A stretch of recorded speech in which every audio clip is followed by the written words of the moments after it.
dan ending atau penutup. Nah, dari keempat ini sama pentingnya karena dalam empat itu mengandung satu kesatuan yang utuh.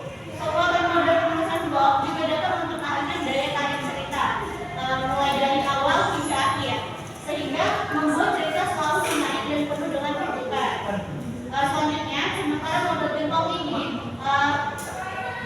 terbagi menjadi judul dan bagian penting, dan ketika memasuki intro ke body atau isi, nilainya jadi lebih berkurang. Namun ketika memasuki body atau isi, makin penting hingga bagian ke tengah mengikuti bentuk gentong. Pada bagian ini menjelang hingga penutup makin tidak penting, karena bagian penutup itu merupakan bagian yang istilahnya hanya untuk menutup dari struktur pijat tersebut. Selanjutnya yang dijelaskan oleh rekan saya.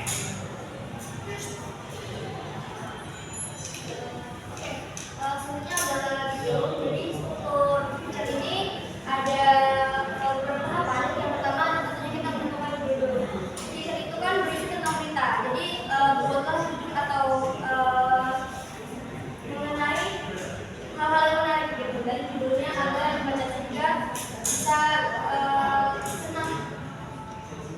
Dibaca itu tertarik membacanya. Jadi pada satu judul ini yang harus diperhatikan adalah membaca kita itu harus bisa meminat membaca dari segi judul. Dan judul yang meminat itu tidak harus berupa ringkasan yang namun itu harus menarik dan juga menggugah seorang minat cara membaca. Dari penulisan judul ini dapat merupakan subjektivitas dari sifatnya saat orang misal dalam gaya dan penulisan kata-katanya. Nah, judul itu juga harus merupakan yang lengkap tentang apa berita yang akan disampaikan, seperti subjek, predikat, dan juga ada satu objek di dalamnya. Lalu selanjutnya judul itu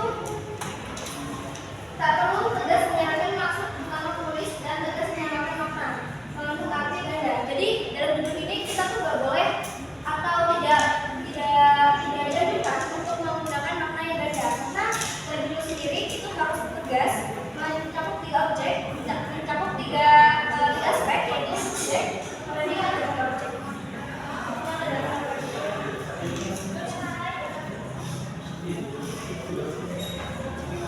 Baik, selanjutnya itu ada judul dari kritik dan versi. Judul ini itu pertama dipandang dari materi tulisan sebagai daya pengungkap dan penjelas, sekaligus penarik awal kepada pembaca akan tulisan yang akan dibacanya. Kandungan judul menarasikan materi tulisan. Setiap katanya memberi tentang apa yang terdapat di dalam keseluruhan tulisan, sehingga pembaca bisa memilah atau memutuskan untuk membacanya atau tidak. Contohnya itu ada judul, misalnya 2 kali pemilu dalam satu periode berita, atau segmen muda selamatkan sekolah, dan lain-lain. Nah, di dalam judul dari titik pandang di sini itu ada beberapa jenisnya, yaitu judul kaumu, judul superatif, judul bertanya, judul dari titik pandang baik saja akan dijelaskan oleh rekan saya. Baik, selanjutnya ada pembuka atau lead. Nah, jadi pembuka atau lead ini merupakan bagian penting dalam penulisan judul. Kreativitas banyak digali untuk membuat lead yang menarik dan dapat menggiring pembaca untuk melahap keseluruhan tulisan. Jadi dalam sebuah lead ini bisa terdiri dari satu paragraf bisa keluar tersusun atas beberapa paragraf. Nah, lead ini dalam struktur video digunakan sebagai alat pemancing minat dan atensi pembaca. Jadi setiap jurnalis ini mesti memiliki kesadaran tinggi akan perlunya lead. Nah, mereka harus menghindari pembuatan lead ini tak bermutu. Lead ini ditujukan untuk yang pertama itu untuk menarik pembaca untuk mengikuti materi tulisan. Yang kedua merupakan cara untuk melancarkan pemaparan kita. Nah, jadi lead ini juga terbagi atas 4, yaitu yang pertama ada lead ringkasan, yang kedua ada lead bercerita, yang ketiga ada lead deskriptif, dan terakhir ada transisi.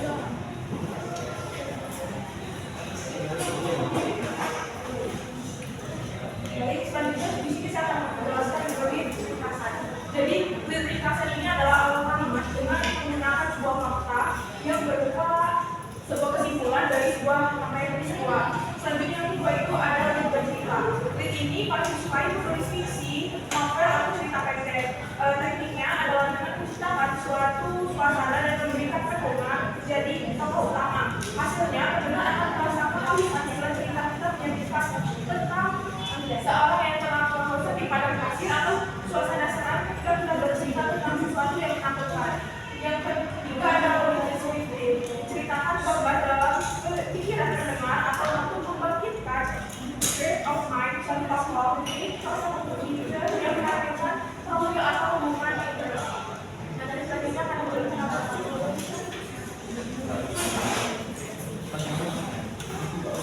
Baik, seperti kisah lainnya, ada memiliki teknik pengembangan tubuh. Dengan teknik ini dilakukan akomodasi tertentu. Dalam penyusunan atau gambarnya ada 3 kelompok yang harus diperhatikan. Yang pertama itu adalah kesatuan, kedua adalah hubungan dan penekanan. Ketiganya ini menekankan pada penulisan yang dapat langsung diterima, membaca karena pelantaran penulisannya itu dibagi bagian-bagiannya. Kemudian ketiga kelompok ini juga mesti perhatian untuk merujuk pada penyampaian atau penulis dalam penyusunan tema, pokok atau ide drama. Memiliki bangunan penting juga memahami dan tidak lupa menciptakan jembatan yang menghubungkan satu paragraf dengan paragraf lainnya secara lancar, enak dibaca dan tidak kaku. Materi selanjutnya akan dijelaskan oleh Jadi materi selanjutnya yaitu penutup. Pada dasarnya, semua pengembangan ini selalu merujuk ke berbagai jenis penutup. Dalam penutup, penulis tetap mengikuti aturan bahwa penutup harus disusun untuk membuat pembaca tahu bahwa mereka sudah sampai di akhir tulisan. Lalu untuk membuat penutup menarik, penulis harus ingat bahwa tulisannya tidak sama dengan gaya